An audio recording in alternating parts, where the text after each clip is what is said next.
E aí, veteranos? No final dos anos 70, iniciaram uma franquia de brinquedos muito famosos da Mattel, que hoje em dia é mais famosa ainda por conta da Barbie, do Max Steel e das Monster High. Mas naquela época o que vendia mesmo é Mestres do Universo. Competiram muito com Tartaruga Ninjas e Power Rangers.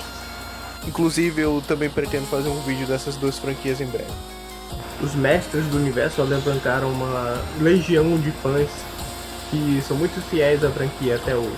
E não só pelos brinquedos ou pelas animações, mas também porque ele se tornou de fato parte da cultura pop mundial e hoje é bastante famoso, principalmente pelos memes. Mas hoje, com o Time Watch, vamos voltar para 82 e desvendar o desenrolar dessa história. Mas o que é isso?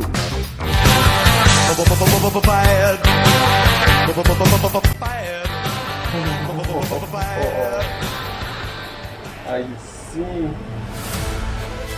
Pelos poderes de Grayskull, eu tenho a nostalgia!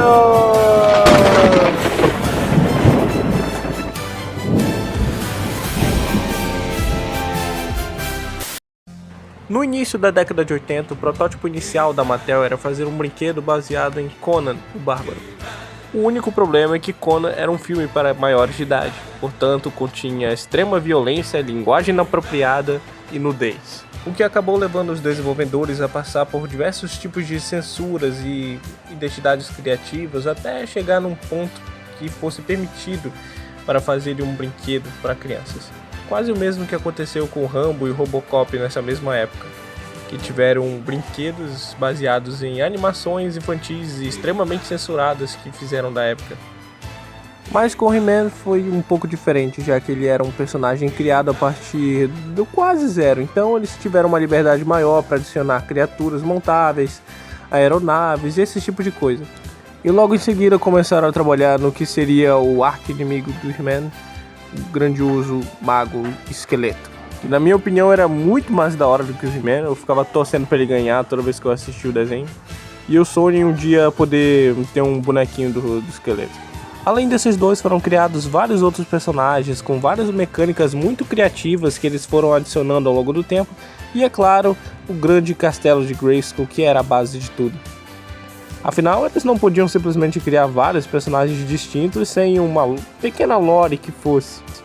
Então o castelo foi pensado como se fosse a base de tudo envolvendo a história, onde o esqueleto precisaria entrar para que ele pudesse dominar o mundo ou coisa do tipo, enquanto o He-Man era o grande protetor desse local. Mas não era só isso, pois tinha uma mecânica ainda mais diferenciada para os dois. Acontece que o castelo de Grayskull possuía um mecanismo muito especial, e quando acionado era possível ser aberto, revelando uma base secreta, ou algo do tipo. E para que esse mecanismo funcionasse e o castelo fosse aberto, era muito simples. Tanto o esqueleto quanto o He-Man possuíam duas espadas. Essas duas espadas eram encaixadas na parte da frente do castelo, que assim permitia com que ele pudesse ser aberto, sendo que o He-Man possuía uma espada cinza e o esqueleto uma espada roxa para se destacar. Era uma ideia genial, extremamente criativa e que qualquer criança adoraria ter na sua casa em ganhar de Natal.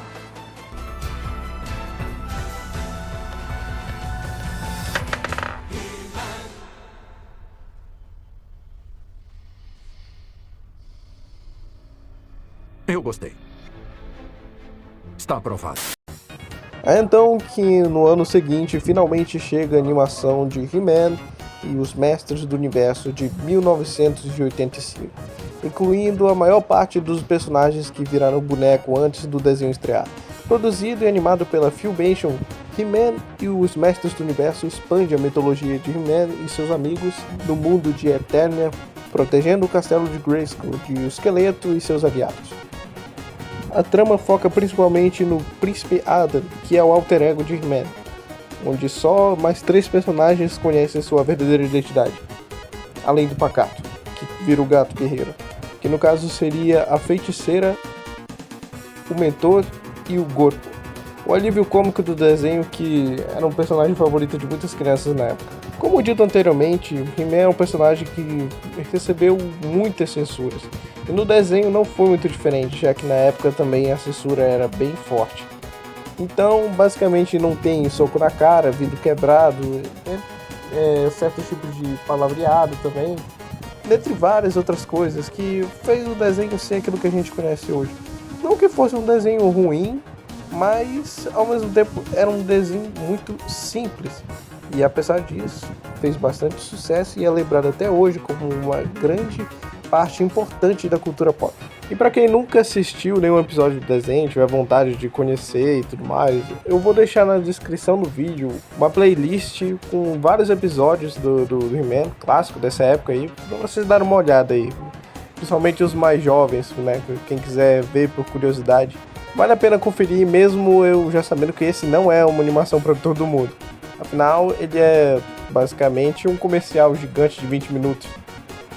Mas que tinham momentos e cenas extremamente memoráveis, que são lembradas até hoje, sejam por memes ou por de fato elas serem muito icônicas. Como obviamente a cena do Príncipe Adam se transformando no He-Man, erguendo a espada para cima e dizendo as palavras: "Pelos poderes de Grayskull, eu tenho a força."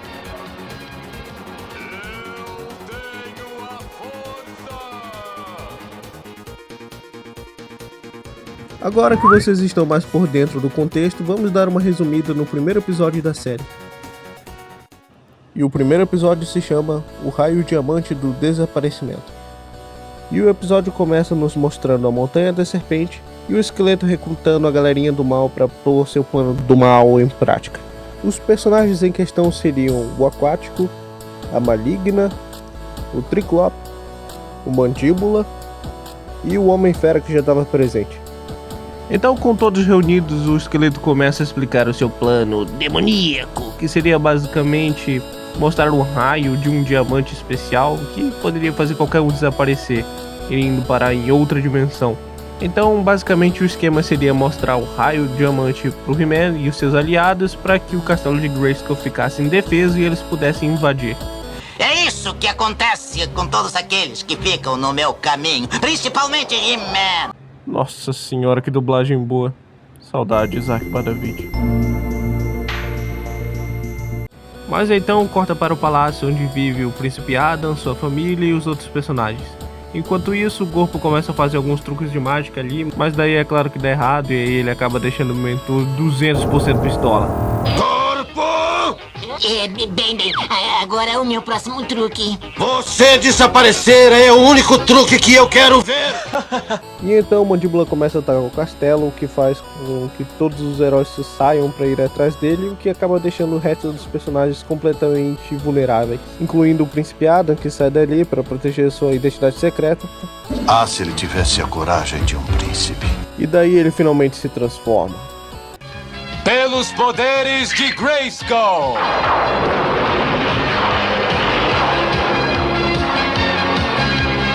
Eu tenho a força!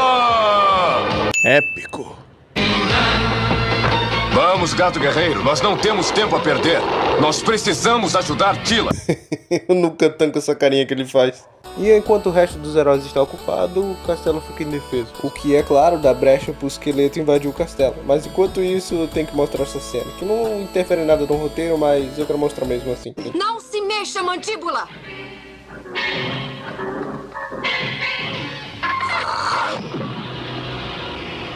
Delicioso, Tila. O Lasertron vai deter você, He-Man. Espere aí, Mandíbula. Deixa eu ajudar você. E enquanto tudo isso rolava, o esqueleto aproveita para invadir o palácio e mandar todo mundo ir comprar cigarro. O que está acontecendo? Estamos desaparecendo? Que tipo de mágica é esta? Ups! Daí o He-Man chega no palácio e tem um exército de robôs do mal do esqueleto. E como eles não são pessoas de verdade, o He-Man pode descer o cacete em qualquer um sem medo de censura. Mas antes que isso pudesse acontecer, o Gorko chega e avisa ao He-Man o que o esqueleto fez com a família dele. Daí o He-Man fica puto e resolve ir até o castelo de Grayskull para tentar se comunicar com a feiticeira, pois ela era a única que saberia como desfazer esse tipo de feitiço. Feiticeira! Feiticeira! Se você puder me ouvir, diga-me onde está! Então a feiticeira aparece e fala pro He-Man que o único jeito de desfazer o feitiço seria destruindo o cristal. E sabendo disso, o He-Man resolve fazer uma armadilha pro esqueleto, esperando por dentro do castelo até que ele chegasse com o cristal. E esses robozinhos são a única coisa que vão levar um golpe de espada em todo o desenho. Enquanto a ação tá correndo solta com o Gato Guerreiro e os outros personagens, o He-Man tá... Parem com isso, vocês dois, por favor. Poxa, dois homens musculosos de tanga é muito estranho pra um desenho infantil. Daí o esqueleto aparece e tenta atingir o He-Man com o raio do cristal, mas ele acaba desviando, o que acaba fazendo com que o cristal caia no chão e depois entre uma fenda no meio de umas rochas ali. Então o He-Man resolve ir atrás do cristal, consegue pegá-lo e tenta esmagá-lo com a mão usando a força do ódio mesmo, até que... He-Man, por favor, não desapareça!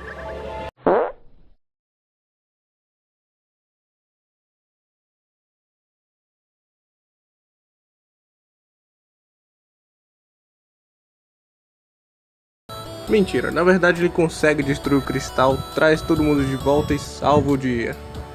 Então o esqueleto resolve ir embora, mas diz que vai voltar em breve. E então todo mundo volta feliz pro palácio, o príncipe Adam faz merda, todo mundo ri e o episódio acaba. Mas assim como no final de todos os episódios desse desenho, o He-Man ou algum outro personagem principal aparece no final pra falar sobre alguma lição de moral que eles aprenderam durante o episódio. Coisas do tipo, não durma tarde, vá à escola, não trapaceie, não use o banheiro no seu sonho e coisa do tipo. Na maior parte das vezes eram coisas simples assim, mas já teve algumas vezes onde foram temas meio pesados, tipo drogas ou até mesmo sobre abuso sexual. She-Ra e eu queremos falar com vocês sobre uma coisa muito pessoal, o seu corpo. Lembrem-se, o corpo é seu e ninguém deve tocar em você de modo que sinta que está errado. Deixa comigo! Eu pego qualquer um que tentar! Não é tão simples assim, corpo. É difícil para uma criança admitir que ela tenha sido incomodada por alguém. Se você for tocado deste modo, não se acanhe. Conte para alguém de sua confiança, como seus pais, seu médico, a sua professora ou algum parente mais velho. Certo, corpo? É isso aí! Eram outros tempos. E esse foi nosso pequeno review relembrando a história de He-Man e os Mestres do Universo. Espero que vocês tenham gostado de conhecer ou de relembrar. E se você tiver gostado desse vídeo, por favor, não esqueça de dar um like aí embaixo e se inscrever no canal para você continuar acompanhando a série sempre que eu postar vídeo novo. Esse foi mais um Através do VHS. Fiquem com Deus e a gente se vê na próxima.